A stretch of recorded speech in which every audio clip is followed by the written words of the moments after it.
Hello and welcome to In the Light, Growing Your Soul with me, Anna Isabel. And today, my guest is Richard Kretz, who has written this beautiful book.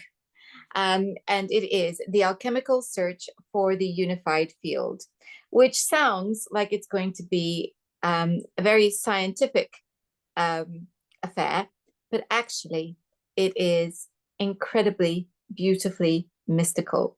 So, welcome, Richard. Well, thank you, Anna. It's a pleasure to be here. I think perhaps it would be very good to begin with a clarification of what the unified field actually is. Oh, that's a very complicated question right out of the chute.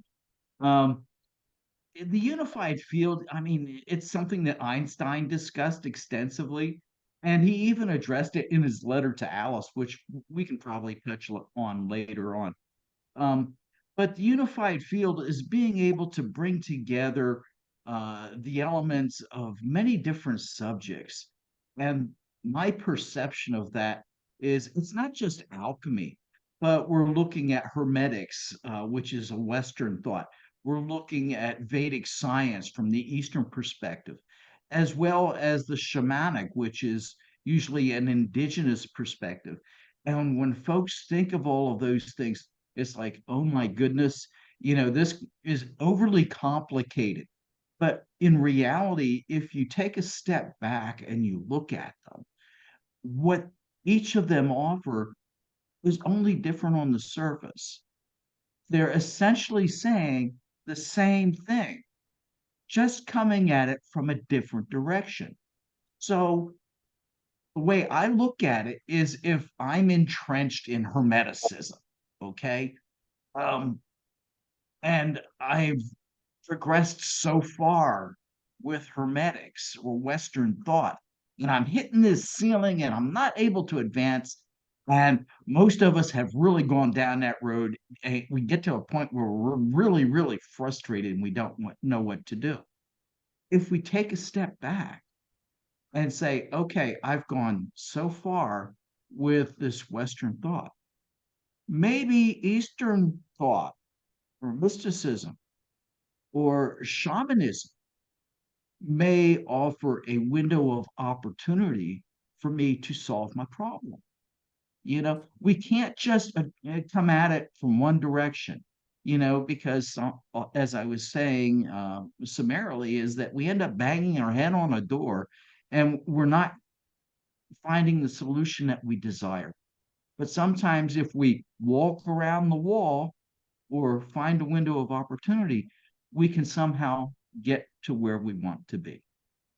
And I think that's right. I always think of it as different traditions, different language. And what language is perspective as well. So we each time we look at something through the eyes of a different tradition, then we're adopting a different language, but we're saying the same thing. It's just we're coming at it from a different perspective.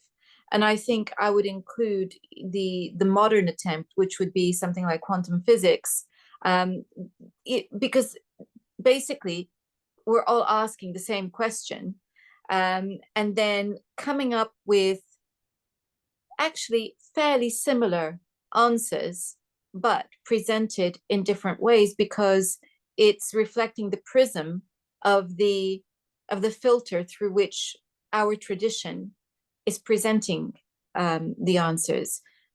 So I think I like that you're looking at it that way. Exactly. And I enjoy the idea of using the prism because it's that prism that adds the color to what we're seeing. But yeah, and the other question I often get is, okay, well, what is alchemy all about? Okay, what are we really talking about here? Because you hear that term alchemy bandied about quite a bit, and folks are curious about it, but they're really not sure what it may be. Uh, their only thoughts generally turn to Oh, it's changing lead into gold. Okay. But what happens when we change lead into gold? We're actually transforming. And that's a physical perspective that we're using a metaphor or allegory uh, to address spiritual changes within ourselves.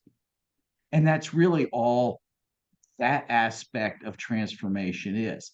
Alchemy is nothing more than transformation, whether it's a spiritual transformation, changing ourselves so that hopefully we can be better than we once were, or, and that's exemplified by the use of the chemical analogy, lead into gold. Again, it's a transformation. But we can pursue that a little bit further too when we consider that as part of the Philosopher's Stone, which is really what alchemy is predicated on. What attributes do we find within the Philosopher's Stone? Okay, yeah, we can definitely, as I discuss it in the book, the spiritual transformation, which is very, very important. Uh, but what other aspects are there of the stone? Well, we find that it discusses immortality, correct? And what is immortality? Immortality addresses time. And that's where we get into the quantum physics and the mathematics and things that you've discussed earlier. And yes, I can go very, very deep into that if you would like, but I don't think that we really need to go down there because we may need to don our hip waders or our chest waders because it gets really, really deep. And it would fly over the heads of a lot of people. But so when we're discussing immortality, we're discussing time. And in that regard, and I touch on it very, very briefly in the book, we can go back and we can look at some of the medieval alchemists. Um, and I'm having a brain cramp here and I can't think of his name, but he wrote Michael Meyer. He wrote Atalanta Fugens. And if we look at his Emblem 21 in that particular manuscript, really what we're looking at is symbolically, it addresses the Philosopher's Stone. But if you take a look at it, the guy's really a time traveler. So, you know, they're talking about these things back in, I think that was written back in 1617 or thereabouts is when it was published. But beyond that, another aspect of the Philosopher's Stone is eternal life. Okay, being able to heal and practice. All of these things are related to transformation. So if we're looking at eternal life, okay, not just immortality, or the seed of life or the flower of life, as some folks like to refer to it as, then what are we talking about? Well, if we're looking at the mathematics, the geometric models using Platonic solids within the Philosopher's Stone, which is what a two-dimensional model, it doesn't look like a whole lot. You see like, a hexagram within a circle, within a square, within another circle. But if you extrapolate that out to 3D models, then you find, oh my goodness, we've got Platonic solids. And how do they react? How do they, interrelate? And mathematically, we find that those relationships create what's called a biphagous organism. And they form a kind of a capsular uh, form. And we would see that like in seeds, in eggs, in bacteria, and viruses. And we find that these biphagous organisms regularly bombard Earth. They come in through um, comet or comet dust. And back during the primordial seas, they were the primary DNA replicating agent on Earth. So they were responsible for the creation of life on Earth. And if they're creating life on Earth, why not elsewhere? Because they're coming from somewhere else. So all of these things combine, using mathematics, sacred geometry, quantum physics, um, as part of the Philosopher's Stone. But at their core, they're all about transformation. So I'd like you to just go back because you've referenced the Philosopher's Stone a number of times. And for viewers who are unfamiliar with the Philosopher's Stone and think of it only as presented in Harry Potter, what exactly is the Philosopher's Stone? Well, and that's a really good question, Anna. Um, the Philosopher's Stone, the question is it something that is real, that is a tangible object, or is it merely a concept or an idea? It's indeterminate. We really don't know one way or the other, but it's an idea that has been bandied about since time immemorial.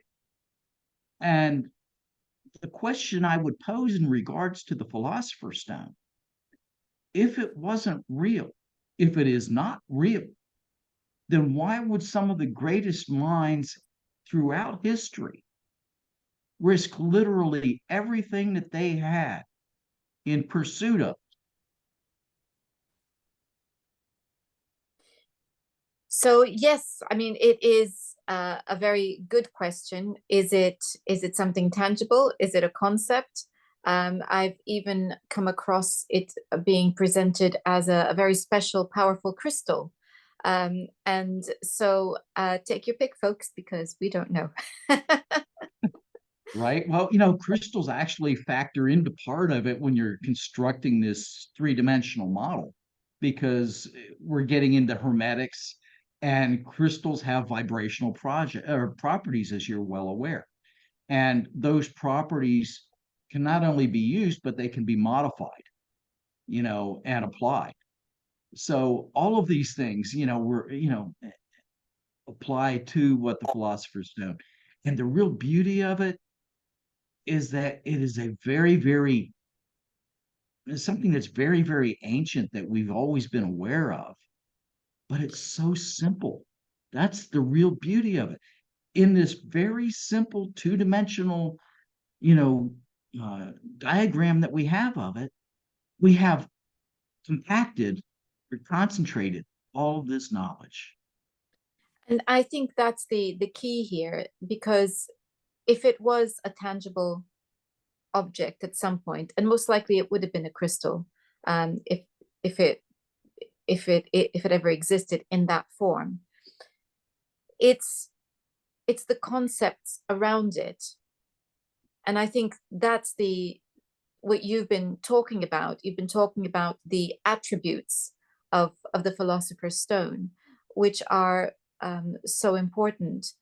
Now, I think there are several directions I'd like to go in, but moving along through your book, actually, you talk about is it Ophiuchus or Ophiuchus? The ficus. Ophiuchus. Okay, so you talk about Ophiuchus, and so what is it? What is a ficus?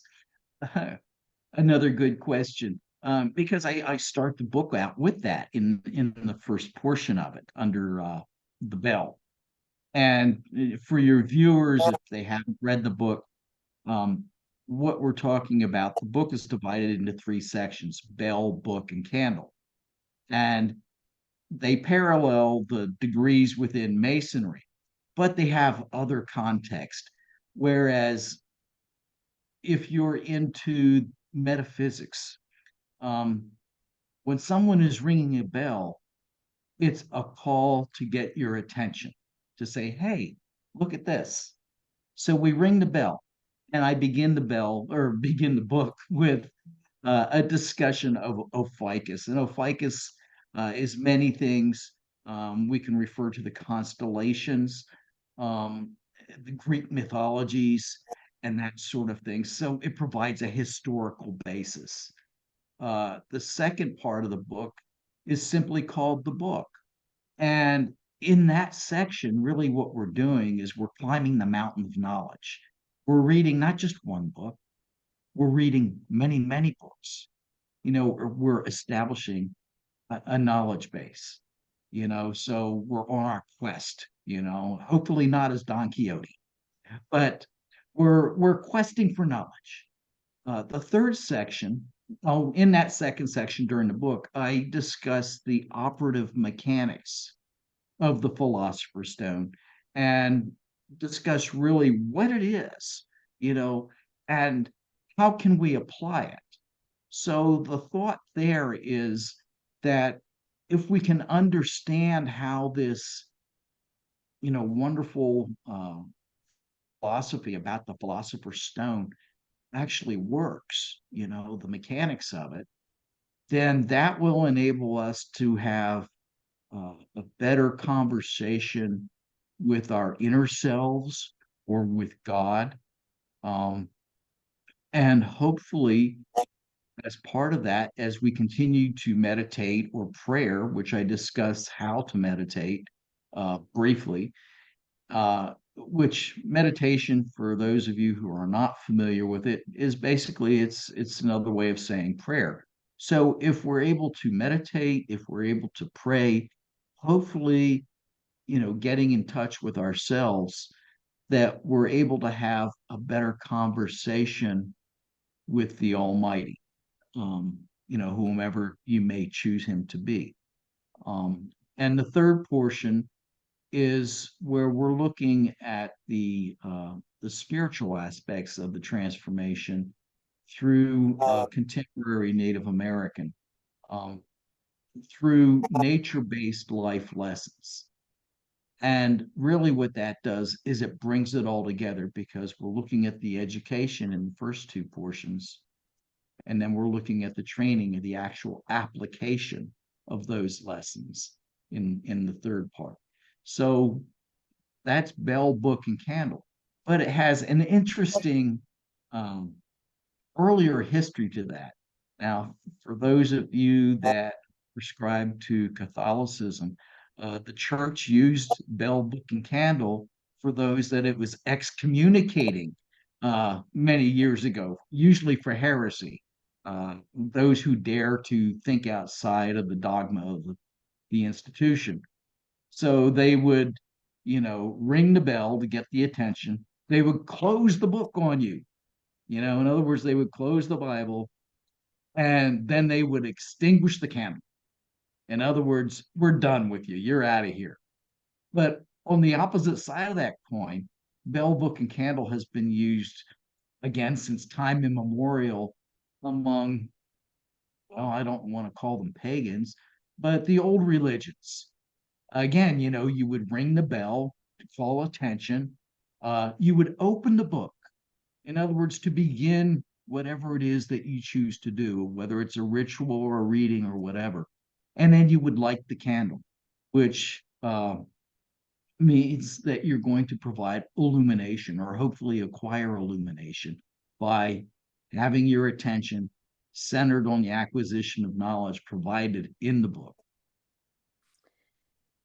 There's so much in what you're saying, and I think one of the reasons why I asked you about Ophiuchus, because I'm very familiar with the myth, and being an astrologer, I am myth informs everything that I do because it holds within it truths and archetypes that help us to understand each other and the world around us. So myth for me is a very important part of our culture and an important tool in understanding because it has so much its richness within it. But I have become of late very aware that there seems to be a great unease amongst certain segments of the population over the use of myth in any context because they see it as being in some way pagan, and something to be feared and dark. And so this is why I was asking you about that, because it's an we really need to understand that what myth is our forefathers um, beliefs to a certain extent. Yes, absolutely. Perhaps they did. I'm certain they believed in these gods, etc. But that we need to understand the depth behind it all, and rather than seeing it as black and white, because I think for them it meant something else. It was different. There was a richness that was there. And particularly, I think, the one that really gets people going is the serpent. Partly because so many of us, including me, phobic of snakes, but also we have this association with snakes being evil, quite understandably, from the point of view that we have a good reason to fear them. And yet we have Mercury's caduceus that has the snakes around it. And we know that there was a link between snakes and healing, which it's hard for us to get our heads around. So can you tell us a little bit about that? Oh, I say a most little bit definitely. because it's such a huge thing. So Hey, I am so happy that you asked that question. First of all, correct me if I'm mistaken, but I seem to pick up on that you're looking at the Chaldean aspects of astrology, especially with regard to the 13 versus the 12 oh houses. yes, I hadn't even thought, I'd forgotten about that bit. No, I was completely on, but yes, I understand about, that's an Okay, so it's that's where Ophiuchus kind of comes into play as a constellation, and the number 13, of course, is very, very important. And we can, bandy that about quite a bit, and have a wonderful discussion about all of that. But to get back to the serpents, serpents, yeah, serpent worship was some of the earliest worship that there is. Um, we began, with tree worship, then it evolved to serpent worship, and then, it's moved on to a variety of things. But if you go back and you look at the ancient myths, the historiosity, the stories of these ancient cultures and civilization, there's always myths and stories about serpents. And the serpent doesn't necessarily mean it's a snake. Okay. They could be in Egypt referring to a crocodile. In Mesopotamia, they're referring to dragons. You've so and then we've got Saint George slaying the dragon, of course. So it depends on going back and looking at the etymology of words. And that's where the trivium comes into play. If we're looking at these things, is we have to understand the history of the word, and how it evolved over time, uh, in its application and in its meanings. With regards to the serpent itself, I'll share a wonderful story that's in my book if you haven't picked up on it. Um, in the third portion of my book, under the candle, I'm discussing my relationship with this Native American shaman named Charles that I spent about 3 years up on a mountain with. And I won't go into the story of how he and I met at this point in time. We may want to talk about that a little bit later. But one of what we did is we were just good friends, and our common interest was nature, uh, everything possible you could imagine about nature. So we would go out and we would walk this mountain, that's not too far from where I'm at right now. And we would look at flowers and plants and talk about the trees and the mushrooms and the animals, the skies and all the constellations, anything and everything that had to do with nature and the world around us.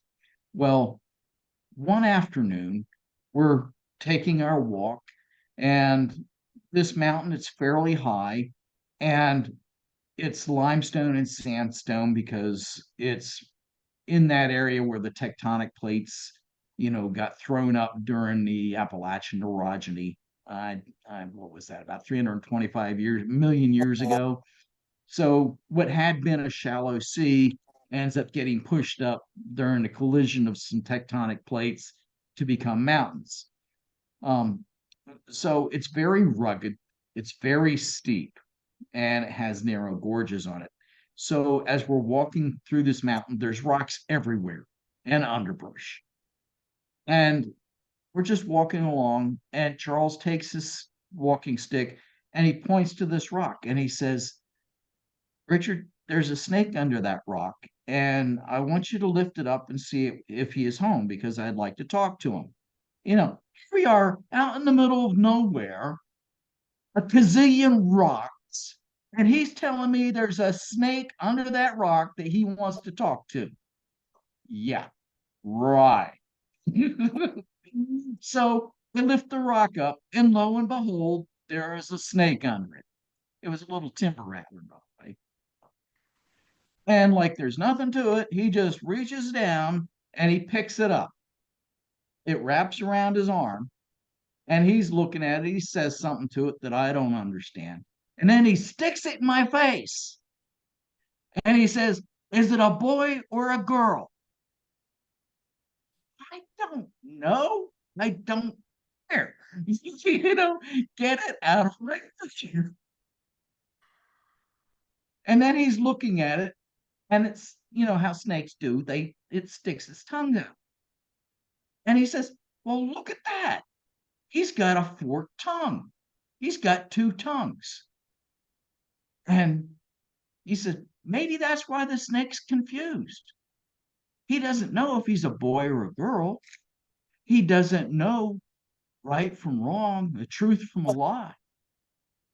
And so he gets frustrated, he gets angry. And that's why he likes to hide under rocks or in bushes or up in trees. But the snake is very wise. If you pay attention to him and you don't look at him directly and you don't scare him, if you don't know where you're at or which way to go, just kind of look at him out of the corner of your eye and he'll show you the path to take. So, with that, Charles says a little something else to the snake and he sets it down, and the snake slithers off. And we watch it out of the corner of our eye. And a few minutes later, we're just talking a little bit. We went off in the direction of the snake. So, what's the meaning of that lesson? It's all about duality. Yeah. And Yeah. that's really what the serpent is talking about. Because when we're using snakes as representing a serpent, yes, if a serpent bites you and it's a poisonous one, it can certainly kill you or at least make you very ill. But at the same time, that venom is often used in medicine to heal us. And that was the story behind Asclepius, who had a serpent wrapped around his staff. So, does that answer your question? It does, absolutely. And it's a hard one for people to get their heads around because, as I say, most of us are not overly fond of this particular type of reptile. Um, and I have worked on my own phobia, and I have actually stroked a python, which, believe me, was a huge, huge deal for me. So you can get to we can overcome our own fears, but there is definitely that bias within our culture. And I think for a lot of people, looking at traditions which have a more friendly approach to this particular animal, it it taints that with all of their worst fears of everything related um, to ancient um, cultures. So that brings me actually to the next question, because what we're talking about is very ancient principles, um, which we still see being explored in shamanism today. But what relevance do you feel it has in terms of the it's quite funny to talk about this as being in modern, but modern religions like Christianity, obviously so old, but in relation to the ancient world, modern, like Christianity or Islam, Judaism, how does this fit in to those particular worldviews? And indeed, even more recently, what I would consider to be the more recent religion of materialism, um, as professed by science. Where do what is the relevance Of the serpent to all of these of things? the this whole body of knowledge, this esoteric and somewhat mystical approach to the world? What relevance does it have when it's put next to the by comparison modern religions, and then later again this more modern approach to the world of materialism and science? Hey, well, that's a good question. It's one I'm glad you asked because it's something that folks, I think, are curious about, but giving the atmosphere that we are currently in, it's a difficult question to ask openly. Um, I can only share what knowledge I've acquired through many years in studying history, with an emphasis on the ancient cultures and religions. And when we're looking, it's sometimes difficult to separate, religion from culture, um, because they're too often melded together as one. But in reality, religion is not necessarily representative of a culture. It is an aspect of it, and technically subordinate to it. But if we go back to the first, what we know is the first civilization, which would be that of Sumeria in Mesopotamia, if you look at their pantheon and you study the mythos that accompanies that, whether it be, and when I say Mesopotamia, I'll just use Mesopotamia as a generic term. But when I do that, I'm discussing simultaneously the cultures of Sumeria, of Acadia, um, Assyria, and Babylonians. Um, it's not that they were contemporaneous, but there was a lot of carryover between all of them. And within that Mesopotamian pantheon, you find the evolution of many of the stories pertaining to not the cultures of today, but most of the religions. Um, I don't want to go down that road for a discussion, uh, because that could be kind of dicey. And the last thing I want to do is offend anyone. Okay. We each have our own thoughts and ideas. And I think it's incumbent upon us to respect one another in that regard. But we find that the origins of these have a common root, and within that, and that's from a Western perspective. But if we go and we look at India, we find very, again, the similar stories. So, and even within the Native American cultures. So it's a worldwide thing, it's a global thing. So the question is, and it's a fair question to ask, is how and why did that occur? I don't have an answer. All I can say is historically, we find it worldwide. You know, the rationale behind it, we don't know. Um, we can all speculate, you know, how does it, impact existential philosophies, because that's really what it boils down to, well, what does that have to do with human nature? Well, that's a matter of individual interpretation. Um, so yeah, serpents are something that you're going to find culturally going back to the beginning of time with man. Um, they all seem to have a common application. Again, the rationale behind it, I don't know.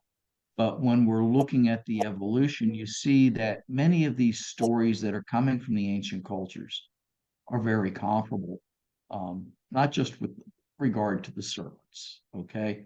The story of a great flood, you know, um, how did that happen? If it happened over in the Middle East, well, why is it being reported in the Americas? You know, or in in Asia, in China, you know, explain that one to me. So, and they talk about, a boat, whether it's an ark as we find in the Abrahamic religions, or if we go back to the Mesopotamian roots, it seems that their description of it is a round boat. Um, and yet the common theme is we have several people that survived, and it's those people that repopulated the earth, but in different places on the earth. So how did that happen? Again, there are stories that are common throughout the world, um, that you know we just don't have explanations for. We don't. And But I sorry, sometimes there's a little bit of a lag. I'm sorry if I interrupted you. it's fine. I'm a bit slow. It's just, listening to you, and I what my feeling also is that the relevance is that there is wisdom in these traditions, Mhm, and that these are our roots as well. This is as much the roots of our Christian tradition as our Islamic tradition, as the Jewish tradition. It's all in there in one way or another. The language is different. And I think that's quite important. The stories change, evolve, they morph in time, but the essence of the meaning is there. So my fascination with them is the wisdom that's there behind them, and the fact that they're all wanting to make sense of the challenges of being human on this earth and being spiritual beings on this earth and what that means. So I think that's and that's very counter to the very materialist approach that has been growing in power and influence in the last mhm. few centuries. Well, I think in concert with that, um, we see that we've become more individualist versus a collective mind. It's more about me, you know, than us. Um, and I think that's detrimental in a lot of regards. When we're looking at the societal implications, um, we don't have the family structure that we once did. And by that, I mean not just the divorce rate and all of that, but we're not having, I mean, I remember growing up, there was regular interaction and visitation with my extended family, my cousins, during the holidays at least, seeing my grandparents and my aunts and my uncles and my cousins, celebrating the holidays with them, whether we went where they were at or they came to us, it didn't matter. We got together and we had this family time, and there was the strength in the family. And there was also um, strengthen the community. Most folks, worshiped in their own way, but they worshiped, you know, um, whether they went to synagogue, mosque, church, whatever, ashram, uh, they they were very interested in deity. In concert with that, we find that there was a higher level of patriotism in taking pride, not just in themselves as human beings and trying to be the best that they can be, but they were saying, hey, look, I'm proud of my community, of my family, of my country, and I'm not ashamed to stand up and support and defend the ideas that made my country or my family great. I think that has deteriorated over the last several decades. Um, and that has had an adverse impact on our global relations in that, because we're not unified as countries anymore, because we're caught up in all this divisiveness.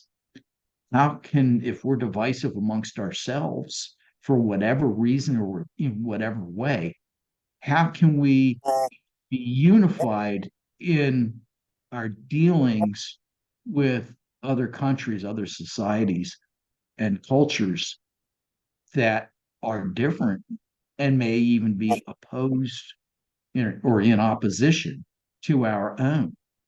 So we're not able to accommodate that. We're not able to end up finding a compromise, and so it's just it becomes a vicious circle that only becomes angrier and angrier. Absolutely. And I think, listening to you, I would I would say that it's come to the point where it's like being in an abusive relationship, because the messages being directed at the public are constantly, you're the problem. You know, if you are if you have any sense of pride in your culture, in your country, you must be a bigot, you must be a racist. If you You're this or that, and exactly. it's all this finger pointing. And the thing is, there's a saying that's attributed to Eleanor Roosevelt to the effect, and I don't know if I'm going to paraphrase this correctly or not, but I'll give it an attempt. It's that, you know, um, small minds discuss people, mediocre minds, discuss events, but great minds discuss ideas for solutions. We need to get to that point. Our leadership, in my humble opinion, my estimation, needs to focus more on finding solutions and not appeasing a variety of segments for whatever reason. You know, if we have problems, it's incumbent upon us to work together to come up with ideas for solutions and not get caught up in the drama, and I say drama, of people and events. Those aren't solutions. No, they are not. And I think that the majority of the world's population would agree on this, that governments that are intent on dividing rather than uniting through manipulation and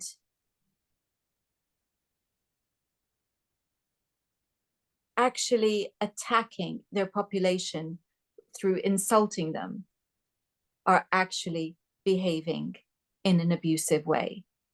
So Right. this is where we are at, and I think this I is think, if I could interject for a moment, I agree with you on that. And I think it's moved beyond a codependent relationship to one of gaslighting. oh, yeah, big time. I did use the word manipulation, and I was thinking about very carefully how to word things because we are also operating in a time of censorship. But it is, I think, gaslighting is a very good way of putting it, because what I was thinking was the appropriation of our stories and our cultures, and to be twisted against their own people as well, as is evident all around us. Um, so I think that the beauty, coming back, is that the beauty of the stories that are our roots help us understand who we are and help us stand tall once again. So this is the importance of understanding those the wisdom that's inherent in things like what we're talking about, the Philosopher's Stone, the old mythologies. And because through that, we also understand the deeper meanings of the religions that have formed our societies, and which have also over centuries been used to manipulate the public in one way Oh, or another. do you think? So this is Um, ancient but no, humanity. I agree. And the whole idea that is that with the ancient religions and the ancient cultures, the intent is to pass on and to perpetuate the knowledge and wisdom of what came before.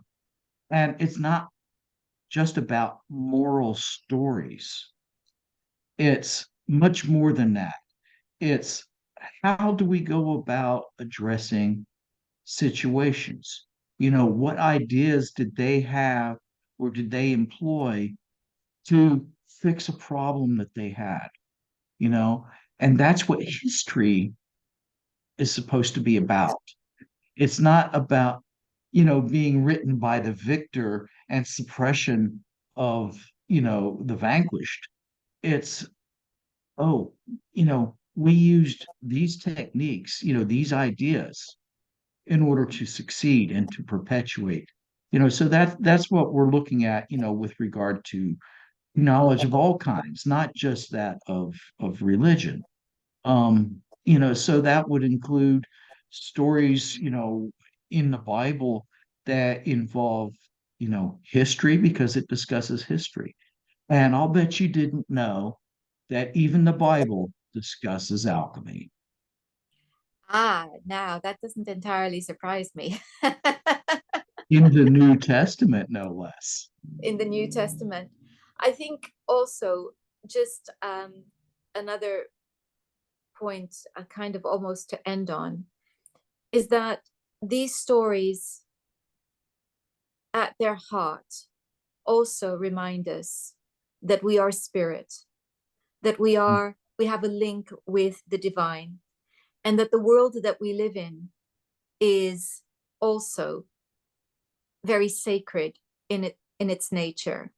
And if we could get back to remembering that, remembering who we are and how we fit into this beautiful world and how everything in it is sacred, we would be in much better shape than we are right now. Oh, most definitely. And I think, what is important here is, and I'm going to just try and pull up something real quickly if I can see You it at the share same this time. want because it's set up for screen sharing.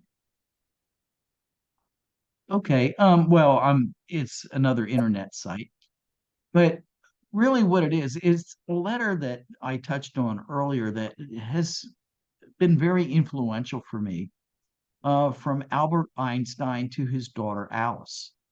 And it's his discussion of the discovery of the theory of relativity. Um, and in that, he's trying to say that love is the force, um, that makes all things happen. And essentially, when he was looking at the um, equation of E equals mc squared, that if you remove the E, and you insert love. Love is nothing more than the speed of light squared.